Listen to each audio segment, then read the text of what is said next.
늦었죠. 공천이 늦었기 때문에 좀 손해보는 것 아닌가 이런 생각이 드는데 어떻게 받아들이십니까? 공천이 생각보다 다소 늦어져서 공식 선거운동을 준비 기간이 짧았습니다. 짧았던 만큼 부산했고 아마 지난 주말 공천 이후로 지금까지는 저를 포함한 이제 저희 실무직원, 실무진들은 거의 연일 밤새다시피 해서 각종 이제 공식 선거운동을 위한 대비를 하고 있습니다. 그 기간의 짧음으로 인해서 부산함을 가져온 것은 사실입니다. 그러나 저희가 이제 늦어진 이유가 여론조사 경선이라는 형식 때문인데 저는 그 형식을 통해서 여론조사 경선을 통해서 후보가 확정됐기 때문에 그 힘은 또 별도로 또 다른 의미를 갖는다고 봅니다. 네. 그 힘이란 여론조사 경선이란 결국 경선에서 이겼다라는 것은 안산 시민이 좁게는 상록 을구 구민이 유권자들이 저를 선택했다는 것입니다. 본선에 뛸 수 있는 그 시간은 줄어들었지만 경선 과정을 통해서 그만큼 선거운동을 충분히 했다 이렇게 볼 수가 있겠군요. 그 과정에서 선거운동을 했다는 의미도 있지만 네. 그 결과가 주는 의미가 있다는 것이죠. 그 결과가 제가 여기서 상대 경쟁자가 저희 당내 경쟁자가 안산에서 오랜 활동을 해온 분이라는 걸 다 아실 겁니다. 그분을 여론조사 그분과 저와 경쟁해서 시민들이 저를 선택했습니다. 그리고 그런 아주 객관적인 데이터를 통해서 네. 저를 이제 후보로 뽑아주셨고 네. 그 의미는 다른 당 후보들과 차별화될 수 있는 지점이라는 것이죠. 네. 아시다시피 그 상록 을구 여러 정당이 있지만은 이런 방식으로 시민의 의견을 물어서 의견 그대로 후보를 공천한 정당은 저희 당뿐입니다. 네. 어찌됐든 여론조사 경선이긴 했지만 중앙당에서 만든 공심위에서 결정되어 있는 방식으로 진행이 됐고 김 후보의 경우는 안산에서 그동안 삶을 살아왔다기보다는 선거를 앞두고 내려오셨기 때문에 낙하산이라는 비판도 있습니다. 이에 대한 후보에게는 어떤 것입니까? 바로 여론조사 경선 결과가 그러한 일각의 낙하산이라는 비판적 시각을 일수하고도 남는다고 생각합니다. 왜냐? 여기서 10년을 살았던, 20년을 살았던, 아시겠지만 경쟁 후보는 여기서 15년 산분입니다. 저는 지난해 대선 과정에서 내려왔지만, 그거 열심히 했습니다. 정말로 열심히 됐습니다. 시민과 대화하고 시민과 소통하려고 하고 지난 5개월 동안 엄청 노력했습니다. 그런 후보와 오래 산 후보를 두고 다른 분도 아니고 공심위에게 물어본 것도 아니고 공심위원들에게 물어본 것도 아니고 공심위원들도 결국에는 결론을 못 내리고 그러면 지역 주민들에게 유권자들에게 물어보자 라는 결론에 도달해서 여론조사 경선이라는 형식을 갖게 된 겁니다. 민주당의 전신인 열린우리당에서 17대 때 시행했던 상향식 경선 과는 이번 경선은 조금 의미가 좀 다르지 않나. 예를 들어서 중앙당에서 하향식으로 결정한 방식이 됐고 이것이 정당 정치의 후퇴라는 지적도 있습니다. 물론 김 후보의 경우는 여론조사 경선을 통해서 공천을 받았습니다만 18대 국회의원 선거와 관련된 한나라당이나 민주당의 공천 방식에 대해서 이러한 비판이 있는데 더 좋은 공천 방식이라고 할까요? 후보 입장은 어떤 것이 있을까요? 저는 2004년도에 많은 지역에서 실시됐던 선거인단 구성 방식에 의한 경선에 비해서 지금 이번 공심위가 결정한 여론조사 방식에 의한 경선, 네. 그 여론조사 경선이 그 민주성 확보에 있어서 결코 뒤지지 않다고 봅니다. 오히려 더 주민의 의견에 더 실질적으로 다가갈 수 있는 제도라고 봅니다. 잘 아시겠지만 선거인단 경선은 동원 경선입니다. 네. 조직력이 우세한 사람이 이깁니다. 신인은 참여하기가 힘듭니다. 그만큼. 이것은 그러나 여론조사는 이거 12만 유권자를 누가 조직하겠습니까? 그렇기 때문에 참신한 사람, 능력 있는 사람, 시민과 더 많이 다양하게 접촉한 사람이 네. 이길 수 있는 거죠. 기존에 일부 자신의 경험과 자신의 조직을 가지고 경쟁하려고 했던 사람보다는 시민과 보다 많이 소통하고 보다 많이 대화하고 보다 많이 그 악수하고 보다 많이 인사하고 이런 후보가 선택될 수 있는 게 바로 여론조사 경선 네. 방식이라고 해요. 더 민주적 공천이라는 정신에 더 맞다고 봐요, 저는. 네. 우리나라 정치 문화상. 후보께서 언론인 생활을 하시다가 이 정당에 몸담은 지는 얼마 되지 않은 것으로 기억을 합니다. 그 시점에서는 민주당에 또 열린우리당이었겠죠. 당의 지지도, 국민들의 지지도가 좀 낮았던 시기였는데 굳이 민주당, 열린우리당으로 정당 생활을 시작했던 이유라고 할까요? 지금 현재는 민주당 후보로 출마를 하는데 민주당 후보로 출마하는 이유를 좀 듣고 싶습니다. 하나 이제 수정할 대목은 제가 열린우리당에 참여한 건 아니고 네. 대통합민주신당 창당 과정에 참여했습니다. 네. 저는 이제 보다 정확히 말씀을 드리면은 지난 6월 말로 제가 20여 년 언론계 생활을 정리하고 이 손학규 대선 후보 경선 캠프에 참여를 했습니다. 메시 총괄 특보라는 자리 형식을 통해서 참여했고 그 뒤에 대통합민주신당이 창당 과정에서 자연스럽게 이제 당인이 된 것이죠. 그렇기 때문에 그 대목은 열린우리당이 아니고 네. 새로운 정당, 대통합민주신당은 열린우리당하고 합쳐졌지만 거기에는 한나라당 출신들도 있고 민주당 출신들도 네. 있고 그야말로 새로운 정당이었다는 것을 말씀드리고요. 어찌됐든 저희가 대통합민주신당이라고 할지라도 당시에 뭐 대선의 전망은 불투명했던 것은 마찬가지입니다. 말씀하신 대로입니다. 네. 그럼에도 불구하고 제가 정치를 시작하면서 이 정당을 선택했던 것은 제가 저는 대학 시절부터 사회적, 경제적 약자를 대변하는 지식인이 되겠다. 이런 생각은 몸에 어느 정도 누적되고 체화됐다고 봅니다. 제가 대학 시절에는 반독점 민주화 운동의 중심에 있었고 졸업 후에 신문사에 들어가서는 사회적, 경제적 약자를 지면을 통해 대변을 해야겠다는 그런 정신들이 강했고 그걸 유지하려고 노력해왔습니다. 저는 이제 정치 일선에 나오면서도 그런 정신의 연장에서 그 정신을 가장 구체적이고 적극적으로 실현할 수 있는 정당이 어딘가? 그것은 한나라당은 아니다. 아무리 그것이 유리하다고 할지라도 그것은 제가 지금까지 살아온 그 토대가 된 정신, 그것을 부정하는 것이고 무너뜨리는 것이다. 본인에게 어렵더라도 네. 그 저희 정신적 가치와 사상적 기저와 통하는 이 길을 선택한 것입니다. 네. 상록을 선거구는 후보께서도 아시다시피 여야권의 분열이라고 할까요? 후보가 많습니다. 이 구도에서 필승 전략이 있다면 어떤 것이 있겠습니까? 전략이라고까지도 없고 제가 조금 전에도 말씀드렸지만은 저는 보다 많은 시민들을 만날 것입니다. 보다 많은 시민들과 대화하고 손을 잡을 것입니다. 이 발품을 많이 팔고 그분들이 저를 이쁘게 봐주고 평가할 수 있도록 네. 그리고 그분들이 옆 사람에게 저를 전해줄 수 있도록 네. 그런 노력을 제 1차적인 행보로 할 것입니다. 그게 아무튼 제 1의 선거운동이라고 봅니다. 네. 그리고 이제 구도를 말씀을 하시는데 뭐 지금 보면 뭐 사자 구도로 예상이 되죠. 1번인 통합민주당 김재원, 2번에 한나라당, 3번이 민주노동당이 되나요?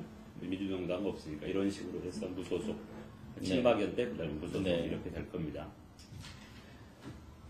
과연 제 1의 상대는 어디까지나 그래도 한나라당입니다. 네. 왜냐하면 저희 통합민주당은 제1의 이명박 정부를 견제하고 대안으로 자리매김될 수 있는 중심 정당이기 때문입니다. 이명박 정부를 견제해야 할 필요성은 날이 갈수록 높아지고 있습니다. 시민들도 체감하고 있습니다. 1% 특권 정부 더 이상 그대로 둬서는 불안하다. 이런 여론들이 늘고 있습니다. 그걸 누가 수행하느냐? 그 견제와 정책적 대안을 누가 수행하느냐? 통합민주당이 중심에 설 수밖에 없습니다. 그래서 제1의 상대는 한나라당입니다. 네. 그리고 또 하나는 저라는 사람이 걸어온 길을 충분히 설명을 드리고, 유권자들께 설명을 드리고, 저라는 사람이 얼마나 시민과 통할 수 있는지, 시민과 통하는데 20여 년간 기자 생활을 하면서 몸에 단련된 부지런함, 그리고 시민들과의 대화 습관, 시민과 얼마나 통할 수 있는지, 중앙무대에서 제가 얼마나 활약했었는지, 제가 언론사에서 뭐 잘 아시겠지만 제 자랑을 좀 한다면 정치부장, 사회부장, 논설위원 경험했습니다. 그리고 뭐 청와대 출입기자도 했습니다. 이른바 그 주요한 포스트들은 어울주다 이제 걸어온 셈입니다. 그 과정에서 많은 분들과도 사회, 정치, 경제, 사회, 문화, 법적 등등 많은 분들과의 인적 네트워크들이 있습니다. 네. 이런 것들이 그 국가 미래 비전을 만들어내고, 또 안산 지역의 민심을 보듬어서 안산 지역을 발전시키고 하는데 저희 조그만 역량으로 자리할 수 있을 거라고 생각합니다. 한나라당 후보를 가장 강력한 상대로 지목을 하셨기 때문에 지금 후보께서 말씀하신 언론인 생활, 그런데 한나라당 후보도 또 언론인 출신이란 말이죠. 그래서 그 차별화는 좀 이루어지지 않을 것 같다는 생각도 드는데 상대 후보에 대한 평가 좀 해주시죠. 글쎄요, 뭐 후배 기자를 폄하하고 싶지는 않고요. 이제 그런 얘기들은 하죠. 그 중앙 언론사에 이제 같이 있었으니까. 네. 그 주변에서 이제 서로를 알 테니까. 뭐 한마디로 표현하면 이건 제 표현이 아니라 다른 기자들의 표현인데 체급이 다른 거 아니냐? 네. 뭐 이런 표현으로 가름하겠습니다. 그 대목은. 자, 다음 질문은 언론이면 괜찮은 직업이 없을 텐데 굳이 정치의 길을 걸으시는 이유는 무엇이냐 이렇게 좀 질문을 드리고 싶은데 대답 속에서 나온 것 같습니다. 그래서 지나가겠습니다. 이제 18대 국회의원 후보이기 때문에 묻지 않을 수가 없습니다. 국가 발전 또 지역 발전을 위해서 내세우는 대표 공약은 어떤 것이 있습니까? 국가 발전을 위해서는 이명박 정부를 확실하게 견제해야 됩니다. 지금까지 그 당선 이후 인수위와 정부 초기 모습을 보면서 그 이명박 정부의 국가 운영의 패러다임이랄까, 사상적 기제랄까, 이런 부분들을 근본적으로 수정케 하지 않으면은 굉장히 나라의 앞날이 위험해질 수 있다고 보여집니다. 예를 들어서 대우나 방향이라든가, 영어 몰입식 교육이라든가, 뭐 강부자 내각이라든가, 고소형식 인선이라든가, 뭐 고려대, 소망교회 영남인맥 중심의 인선이라든가, 강남 부자 중심의 내각이라든가, 이런 것은 국민 다수를 전혀 염두에 두지 않는 발상의 다름 아니라고 비판받아도 할 말이 없습니다. 이런 부분들을 강력하게 견제하고 그 견제에 머무는 것이 아니라 민생을 챙기는 구체적 정책을 제시를 해야 됩니다. 그래서 혹시 준비하는 정책이 있으시면 좀 말씀해 그것은 주시죠. 이제 저 개인으로서 네. 제 개인이 독단적으로 정책을 이제 만들 수는 없죠. 그런 부분들은. 네. 그런 정신에 입각해서 물가를 어떻게 잡을 것이며, 또 침체된 경기를 어떻게 회복할 것이며, 일자리를 어떻게 만들어낼 것인가. 우리 시민들의 제1의 관심이, 제가 지역 상가라든가 지역 주민, 이 지역 곳곳을 돌아다니면서 시민들과 대화하다 보면 첫째가 제1이 네. 그겁니다. 물가, 경기, 일자리 세 가지입니다. 그 다음이 교육입니다. 그 다음이 우리 지역으로 오면 이제 주차 문제입니다. 그 다음이 이제 교육에는 이제 보육도 이제 같은 맥락에서 포함되겠죠. 주차 문제, 노인 복지, 이런 문제들이 이제 수두룩한데요. 제1이 경기 문제, 일자리 문제, 물가 문제입니다. 이 문제에 대한 정책적 대안을 통해서 제시하지 않으면은 우리의 민생, 그리고 돈 없고 백 없는 서민과 중산층들의 삶이 더 나아질 수 없게 된다는 그런 불안감이 있는 것입니다. 네. 지역 발전을 위해서 내세우는 공약 있으십니까? 한 가지만 좀 말씀해 주시죠. 아까 이제 민생 정책 대안을 통해서 우리 서민들의 네. 물가 걱정, 일자리 걱정, 경기 장사 안 되는 걱정, 이런 부분들을 해소하고, 또 교육 문제, 보육 문제, 주차난 문제, 노인복지 문제 이런 문제들에 대한 대안을 제시하는 것은 기본이고 특히 안산의 특수성에서 보면은 첫째는 이제 두 가지를 이제 제기를 하고 싶습니다. 첫째는 고교 평준화 문제가 있습니다. 전국에서 몇 곳 안 되는 비평준화 지역이죠. 그러다 보니 중학교 들어가자마자 아니 5학년, 6학년 때부터 고교 입시에 시달립니다. 이 입시 지옥으로부터 우리 동생들 구해내야 합니다. 저는 그 평준화가 이루어져야 한다고 봅니다. 동시에 그러나 경쟁력 강화 차원에서 우수한 학생을 우수하게 더 키워야 한 명이 똑똑한 인재가 1000명, 10,000명을 먹여 살리는 시대이니만큼 또 키워내야 합니다. 다시 말해 수월성 교육도 동시에 이루어져야 한다는 것입니다. 평준화 이루어내고 수월성 교육 강화하기 위해서 특목고 자사고 유치해야 합니다. 이것은 안산의 기본적인 앞으로의 미래 발전을 위해서 반드시 필요하다고 봅니다. 그것이 또 많은 시민들의 사교육비 부담을 덜어주는 길이기도 할 것입니다. 그거 하나. 또 하나는 이 안산 상록의 특수성과 관련된 것이기도 하고 안산 전체에 해당되는 것이기도 하는데요. 여러 가지 신안산선 문제가 여러 가지 어떻게 결론이 날지, 그러니까 선부동 노선으로 결론이 날지, 중앙 월피동 노선, 네, 네. 북옥 월피 성포를 거쳐서 중앙역 노선으로 결정이 될지 발표는 아직 안 됐습니다만은 그것과 상관없이 저희들이 이제 구상하고 있습니다. 안산 시티 트램이라고 이것을 추진해서 안산의 교통 문제를 해결하고 안산 내부의 광역교통망은 얼추 4호선 문제, 기존에 4호선이 있죠. 신안산선이 들어오죠. 그 다음에 수인선이 반지화에 대해서 완성이 되죠. 그 다음에 소사원시선이 착공돼서 이제 완성이 되면 광역교통망 얼추 그림이 이제 완성이 됩니다.